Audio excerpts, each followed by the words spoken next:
अ very warm welcome dear students. और आज हम लोग 1 मार्क के क्वेश्चंस करेंगे जो एचएससी बोर्ड एग्जाम्स में आ चुके हैं, राइट। जैसे कि हम लोग 2021 से शुरू करते हैं फिलहाल, 2021, 2019, ओके। अब ये 1 मार्क के क्वेश्चंस करने इतने ज़रूरी क्यों हैं? इट इज़ वेरी सिंपल बच्चों। देखो, अगर तुम पेपर पैटर्न को ध्यान से देखो तो 10 एमसीक्यूज आने वाले हैं और 8 1 मार्क के क्वेश्चन आने वाले हैं, राइट। तो क्वेश्चन नंबर 1 क्या होगा? 10 एमसीक्यूज, और क्वेश्चन नंबर 2 होंगे 8 मार्क्स के, 1 मार्क के क्वेश्चंस होंगे, 8 मार्क्स के 1 मार्क क्वेश्चंस। अब इस 18 मार्क्स का जो सेक्शन है इसमें तुमको कोई भी ऑप्शन नहीं मिलने वाला है, ओके। इसलिए बहुत ज़रूरी है बच्चों कि ये जो पार्ट है ना तुमको बहुत संभाल के सॉल्व करना है, क्योंकि यहाँ पे ज़्यादा मेहनत करना है। क्योंकि यहाँ पे देखो, एक तो बहुत जल्दी तुम्हारा मार्क्स मिल जाएगा, दूसरा सेकंड ये एडवांटेज है बच्चों की, मतलब ये सेक्शन जल्दी खत्म होगा, लेकिन इसके लिए मेहनत करना पड़ेगा। तो 1 मार्क के एमसीक्यूज के लिए क्या करना चाहिए, राइट। तो सबसे पहला चीज़ जो बच्चों को करना चाहिए कि गवर्नमेंट बुक में जितने भी एमसीक्यूज है वो पहले कर लेने चाहिए। अगर तुम्हारे पास एमसीक्यूज के आंसर्स नहीं है बच्चों, तो मैं तुमको बता देता हूँ, मेरे चैनल पे चले जाना। मेरे चैनल पे एचएससी न्यूमेरिकल्स या एचएससी एक्सरसाइज प्रॉब्लम्स का एक प्लेलिस्ट है, उसमें सारे चैप्टर के सोल्यूशन है। तो पहले वाला जो वीडियो होगा हर चैप्टर का, उसमें तुमको एमसीक्यूज के आंसर्स मिल जाएंगे। दूसरा तुमको क्या करना चाहिए? दूसरा तुमको जितने भी क्वेश्चन बैंक के एमसीक्यूज है, मैं ये नहीं कहता कि तुम पूरा क्वेश्चन बैंक पढ़ के जाओ, बट क्वेश्चन बैंक के एमसीक्यूज तो कर ही सकते हो, राइट, बिकॉज उसमें हार्डली कोई टाइम लगता है। अगर तुमको ये नहीं पता कि क्वेश्चन बैंक के एमसीक्यूज के आंसर्स क्या हैं, तो मैं तुमको बता देता हूँ कि मेरे चैनल पे वो भी अवेलेबल है। तुम देखना, क्वेश्चन पे अपने चैनल पे जाना, वहाँ पे प्लेलिस्ट में ढूंढना, तुमको मिलेगा physics question bank solutions, okay. तो सारे चैप्टर के तुमको लाइन से मिल जाएंगे। और उसके अलावा क्या करना चाहिए? तो भैया ये करना चाहिए जो बोर्ड में आ चुके हैं क्वेश्चंस, राइट। तो 2021 से स्टार्ट करेंगे बच्चों। Let us start without wasting time. तो ये पहला क्वेश्चन है जो 2021 के एग्जाम में आया हुआ था, that is SI unit of viscosity. SI unit of viscosity, इसका आंसर काफ़ी इजी है बच्चों, newton second per metre square, okay. That is the answer for the question. But अब ये कैसे आया मैं तुमको समझा देता हूँ। ये तुम्हारा आंसर है। देखो, फोर्स का फॉर्मूला है 6 pi eta R V according to Stokes law, 6 pi eta R V. तो ईटा क्या होगा? Eta will be equal to F upon 6 pi R V, ठीक है। अब ध्यान से सुनना, फोर्स क्या होता है? न्यूटन। 6 और पाई का कोई यूनिट नहीं होता। Radius of the drop metre में होगा। और वेलोसिटी की क्या यूनिट होगी बच्चों? Velocity will be metre per second, right. So velocity की यूनिट होगी मीटर पर सेकेंड। तो मीटर नीचे लिखता हूँ, ऊपर सेकेंड लिख देता हूँ। तो newton second per metre square, this will be newton second per metre square. साथ साथ में बच्चों मैं तुमको सजेस्ट करूंगा कि इसका डायमेंशन भी हर बच्चे को याद रहना चाहिए। जैसे फोर्स का डायमेंशन होता है m1 L1 T-2, ओके। ये तुम्हारा न्यूटन मतलब फोर्स का डायमेंशन है। फिर सेकेंड मतलब time, divided by metre square मतलब L स्क्वायर। अगर इसको सॉल्व किया जाए बच्चों तो आंसर आएगा m1 L-1 और T-1। तो ये तुम्हारा फाइनल आंसर है। अगले क्वेश्चन की तरफ बढ़ते हैं, नेक्स्ट क्वेश्चन की तरफ बढ़ते हैं बच्चों। सेकंड क्वेश्चन, तो सेकंड क्वेश्चन है colour of a shining bright star is an indication of its. तो हमने वेन्स डिस्प्लेसमेंट लॉ पढ़ चुकी है, हम जानते हैं lambda m into T is equal to Wien's constant b, या हम लिख सकते हैं lambda m is inversely proportional to T.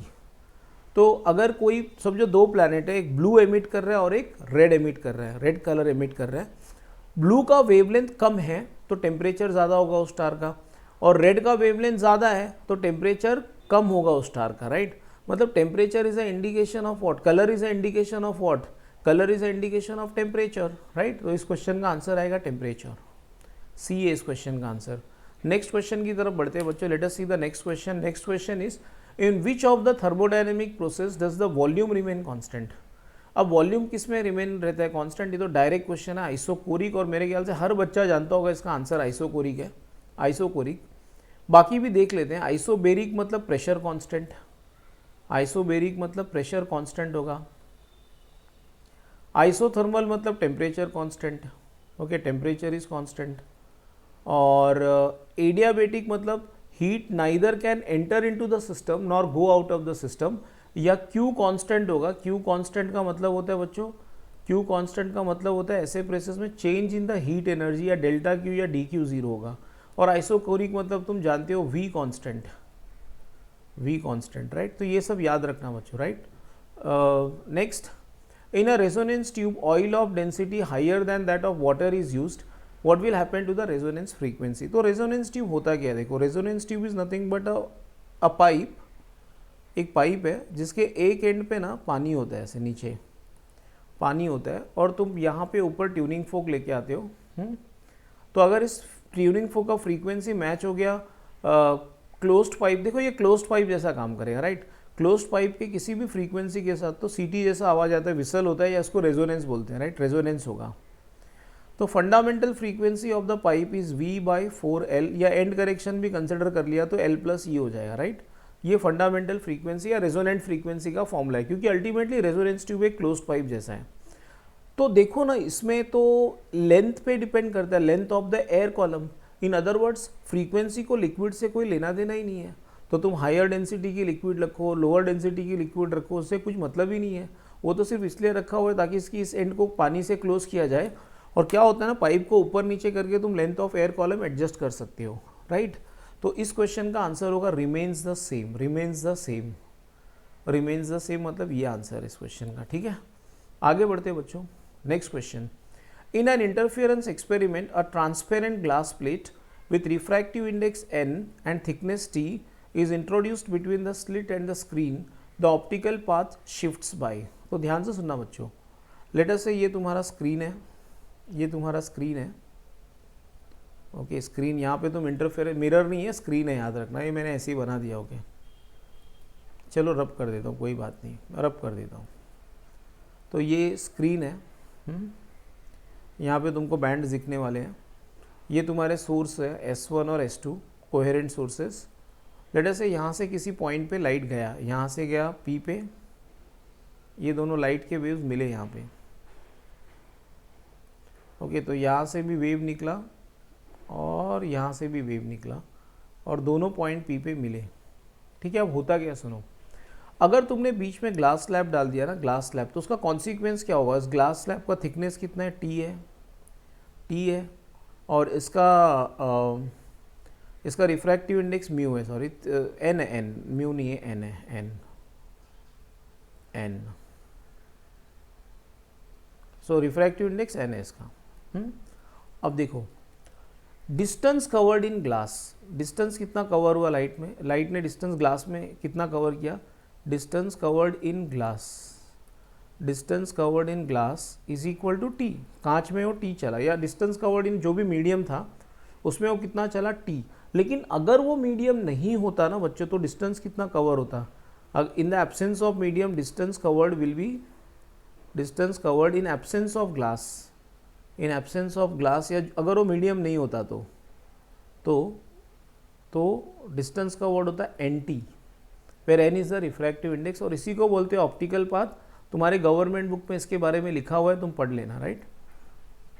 The light, the distance covered by the light in the absence of the medium is called as optical path, जो होता है refractive index of the medium into thickness. तो देखो glass में T cover किया, अगर glass नहीं होता तो एन टी, तो what is the optical path shift, shift मतलब सब्ट्रैक्ट करना है तुमको। Optical path shift will be equal to what, n t minus t, will be equal to n t minus t. ये n t answer कैसे आया मैं फिर एक बार याद दिला रहा हूँ, गवर्नमेंट बुक में देख लेना, उसमें समझाया हुआ है, okay. N minus one into t, तो तुम्हारा आंसर बी होगा, b. So this is your answer, right. आगे बढ़ते हैं बच्चों। For a series LCR at resonance the impedance of the circuit is, ये तो बहुत आसान है, इसका आंसर डायरेक्टली रेजिस्टेंस है, रेजिस्टेंस। होता क्या देखो बच्चों, इम्पीडेंस का फॉर्मूला है Z is equal to root of R square plus XL minus XC the whole square, ये Z का फॉर्मूला है, राइट। अब रेजोनेंस पे क्या होगा, जब रेजोनेंस होता है तो होता क्या है बच्चों, रेजोनेंस पे I will tell you what happens, XL और XC इक्वल हो जाते हैं। जब रेजोनेंट फ्रीक्वेंसी होगा तो XL XC इक्वल हो जाएंगे, तो XL और अगर XL और XC इक्वल हो गए तो XL माइनस XC जीरो हो जाएगा, तो Z का वैल्यू सीधा हो जाएगा R, okay. That way you can solve. आगे बढ़ते हैं बच्चों, कोई क्वेश्चन छूटा तो नहीं ना मुझसे, नहीं, यही है next question. In Bohr model of an atom which of the following is integral multiple of h/2π। इससे आसान क्वेश्चन तो बच्चों हो ही नहीं सकता था कोई, right. So this is one of the easiest question, और इसका आंसर क्या मैं बता देता हूँ, angular momentum by Bohr second postulate. By Bohr second postulate हम जानते हैं कि angular momentum is integral multiple of h upon 2 pi. तो ये तो काफ़ी आसान क्वेश्चन था बच्चों। अब नेक्स्ट क्वेश्चन की तरफ चलते हैं।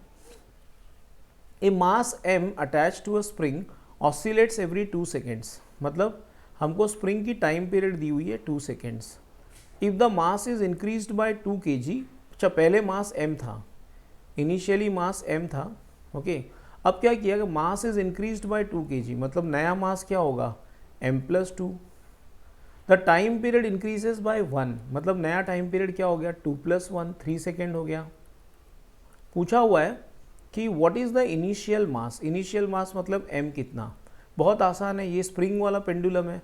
स्प्रिंग पेंडुलम के लिए टाइम पीरियड का फॉर्मूला होता है 2π√m/k।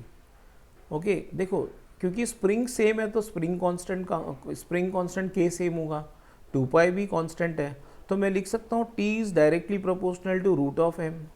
तो t1 upon t2 will be equal to what, √m1 upon m2। ठीक है, t1 अपॉन t2 मतलब 2 upon 3 is equal to √m/m+2।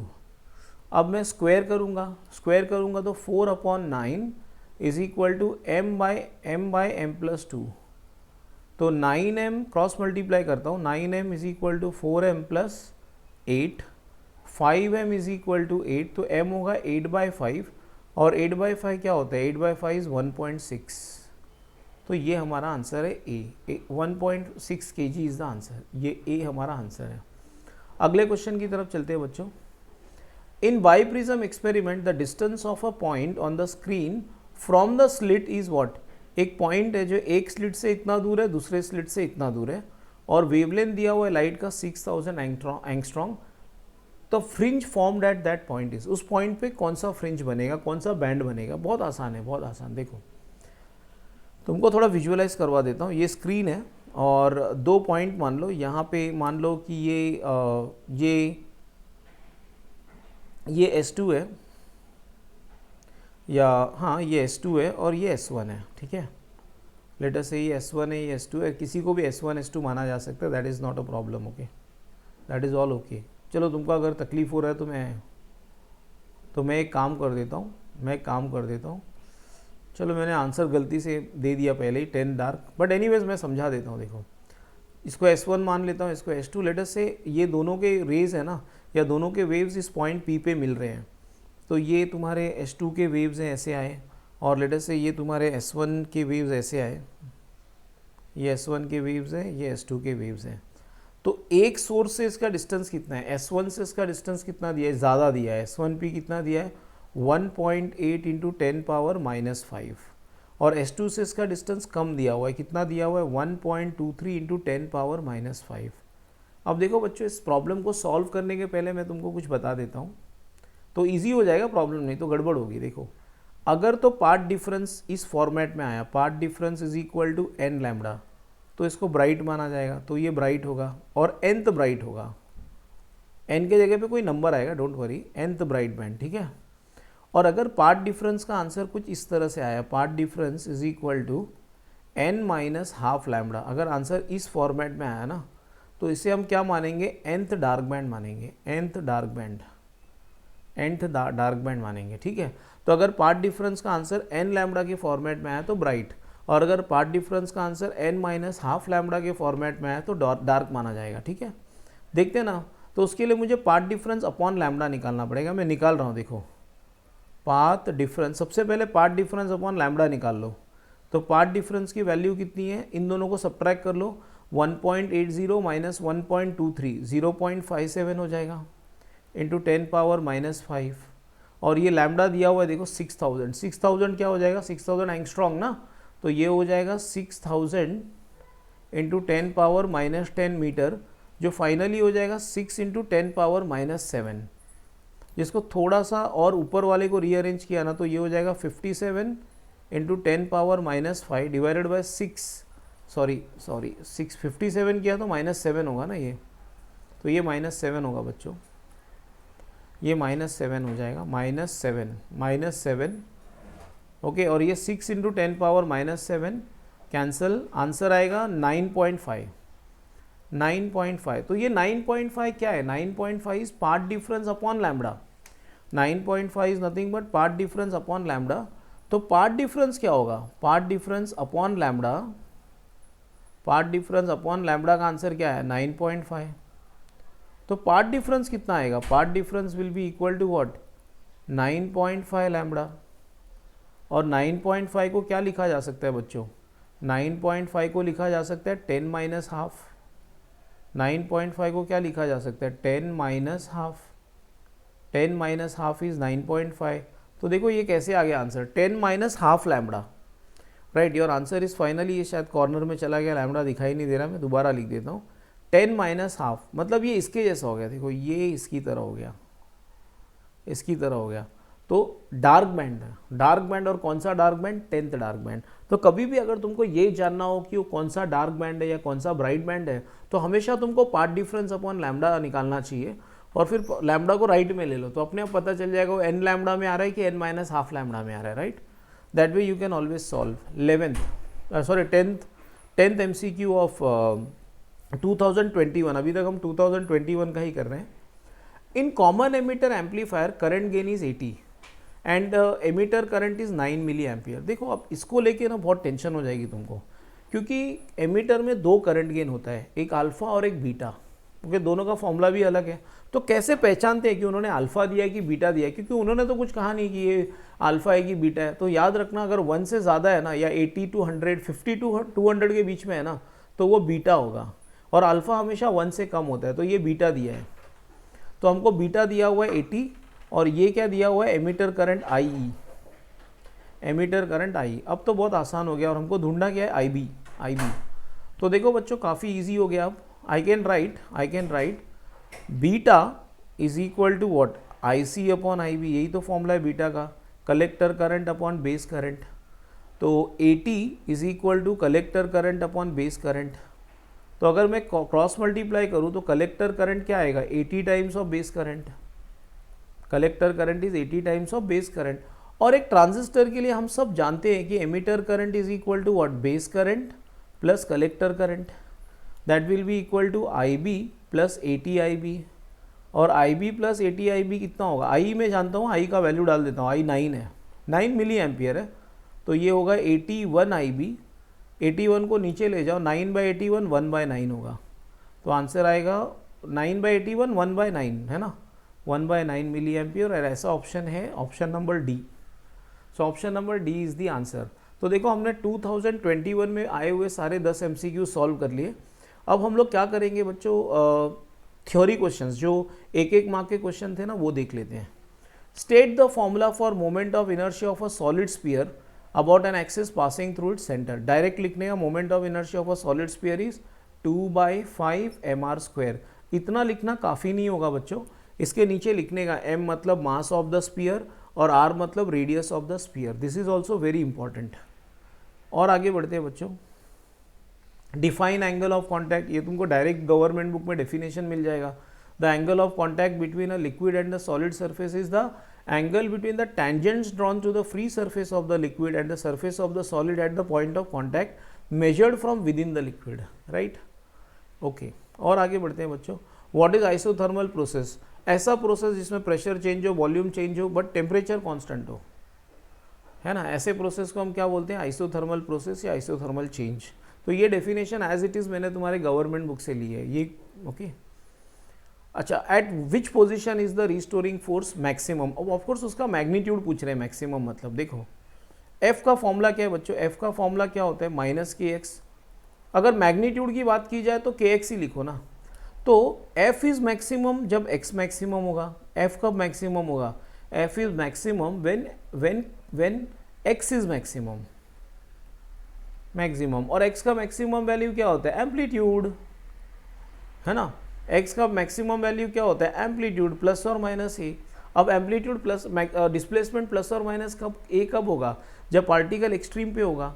तो मैं लिख सकता हूँ thus restoring force is maximum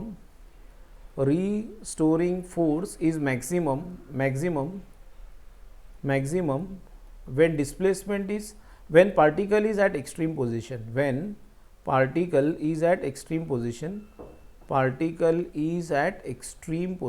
extreme position, okay, ये याद रखना। ठीक है, आगे बढ़ते हैं अगले क्वेश्चन की तरफ। Okay, when is an AC circuit non inductive? कब नॉन इंडक्टिव होता है एसी सर्किट? सिंपल है, इंडक्टिव सर्किट का स्पेशलिटी क्या होता है? Current lags the EMF by pi by 2, current lags the EMF by pi by 2। अगर कोई लीड और लैग नहीं हो रहा, मतलब अगर करंट और ईएमएफ के बीच में कोई फेज डिफरेंस ही नहीं है, दोनों सेम फेज में हैं, तो तुम बोल सकते हो circuit is non inductive as well as non capacitive, दोनों बोल सकते हो। अब फिलहाल क्वेश्चन जैसा पूछा वैसे आंसर लिखा है मैंने, an AC circuit is non inductive if current and EMF are in the same phase. अगला क्वेश्चन देखते हैं बच्चों, अगला क्वेश्चन देखते हैं।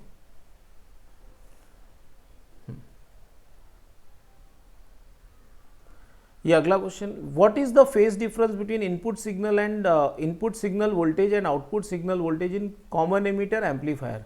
तो देखो बच्चों, इसका आंसर सीधा सीधा है, फेज डिफरेंस होता है, the phase difference between input signal and output signal is pi radiance और 180 डिग्रीज। अब ऐसा क्यों बोलते हैं, ध्यान से सुनना बच्चों, क्योंकि अगर तुमने एम्पलीफायर पढ़ा होगा तो तुमको पता होना चाहिए कि अगर तुम्हारा इनपुट ऐसा होगा ना, इनपुट एसी वोल्टेज ऐसा होगा ना, तो तुम्हारा आउटपुट बड़ा तो आता है। एम्पलीफायर का काम ही है कि बड़ा करना सिग्नल को, बट होता क्या है, जब इसका पॉजिटिव चलता है ना तो इधर नेगेटिव चलता है ऐसे, मतलब तुम्हारा जो आउटपुट है ना वो उल्टा आता है। अगर तुम देखना डेरिवेशन पढ़ना इसका जो वर्किंग वगैरह है पढ़ना, तो तुमको पता चलेगा कि आउटपुट और इनपुट के बीच में माइनस साइन आता है, आउटपुट और इनपुट के बीच में माइनस साइन आता है। Minus sign indicates that the output is inverted with respect to input. उल्टा मतलब फेज डिफरेंस पाई रेडियन या 180 डिग्रीज, राइट। आगे बढ़ते हैं बच्चों। Calculate the minimum energy required to take an electron from the ground state to the first excited state, from the ground state to the first excited state. ठीक है, देखो ये तुम्हारा न्यूक्लियस हो गया, राइट, ये तुम्हारा फर्स्ट ऑर्बिट हो गया, ये तुम्हारा सेकेंड ऑर्बिट हो गया, ये तुम्हारा थर्ड ऑर्बिट हो गया। अब ध्यान से सुनना बच्चों, अगर मुझे इलेक्ट्रॉन को फर्स्ट ऑर्बिट से, देखो पहले what is the meaning of ground state? Ground state का मतलब होता है बच्चों फर्स्ट ऑर्बिट, ग्राउंड स्टेट मतलब first orbit. And what is the meaning of first excited state? First excited state का मतलब होता है second orbit, second orbit. Okay, तो अगर मुझे इलेक्ट्रॉन ने सेकेंड ऑर्बिट से फर्स्ट ऑर्बिट पे जंप मारी होती ना तो वो एनर्जी देता, लेकिन अगर मुझे फर्स्ट से सेकेंड पे पहुंचाना है ना तो मुझे एनर्जी सप्लाई करनी पड़ेगी। और कितनी सप्लाई करनी पड़ेगी? जो भी डिफरेंस है, तो कितना एनर्जी सप्लाई करूंगा मैं बच्चों? Energy to be supplied is equal to what? Is equal to E2 minus E1। अब एनर्जी का फॉर्मूला क्या देख लो बच्चों, energy in any orbit is given by the formula, hydrogen सबके लिए वैलिड है, hydrogen and hydrogen like atoms के लिए माइनस 13.6 Z² बाय n²। लेकिन हाइड्रोजन के लिए स्पेशल फॉर्मूला, क्योंकि हाइड्रोजन का एटॉमिक नंबर 1 होता है, तो हाइड्रोजन के लिए क्या होगा फॉर्मूला? सिर्फ माइनस 13.6 बाय n²। तो यहाँ पे लिखूंगा माइनस 13.6 बाय n, मतलब सेकेंड ऑर्बिट है ना, तो 2² माइनस 13.6 अपॉन 1²। इसको सॉल्व कर लो, ये होगा माइनस 3.4 और ये होगा माइनस 13.6 प्लस 13.6, तो आंसर आएगा बच्चों 10.20 इलेक्ट्रॉन वोल्ट। तो अगर तुम चाहते हो कि तुम्हारा इलेक्ट्रॉन ग्राउंड स्टेट मतलब फर्स्ट ऑर्बिट से सेकेंड ऑर्बिट में चला जाए तो तुमको कम से कम 10.20 एनर्जी देनी पड़ेगी। अगला question, if a charge of 50 microcoulomb, मतलब ये तुम्हारा Q है, Q is moving with a speed of 50 parallel to magnetic field, find the mechanical force. Find the mechanical force. देखो mechanical force acting on a charge particle is given by the formula QVB sin थीटा। अगर तुम ध्यान से देखो तो ये parallel जा रहा है ना, parallel, velocity is parallel to magnetic field, तो थीटा 0 आएगा। Since V and B are parallel, theta will be equal to 0। और अगर थीटा 0 होगा ना बच्चों तो फोर्स का आंसर क्या आएगा? देखो force will be equal to QVB sin 0। Sine 0 आएगी तो फोर्स की वैल्यू भी 0 आएगी, राइट, फोर्स की वैल्यू भी 0 आएगी। मुझे लगता है बच्चों आई शुड स्टॉप हियर, नहीं तो वीडियो काफ़ी बड़ा बन जाएगा, ओके, लेंदी वीडियो बन जाएगा। तो एक काम करते हैं, वी विल स्टॉप हियर, और मैं बहुत जल्दी just after a gap of may be 1 day I will upload the another video, कि डोंट वरी, मैं सारे वीडियो तुमको भेज दूंगा 2015 तक के, ओके। तो नेक्स्ट लेक्चर में लेते हैं। So thanks for watching the video and do subscribe the channel and share the video with your friends. Thank you so much students.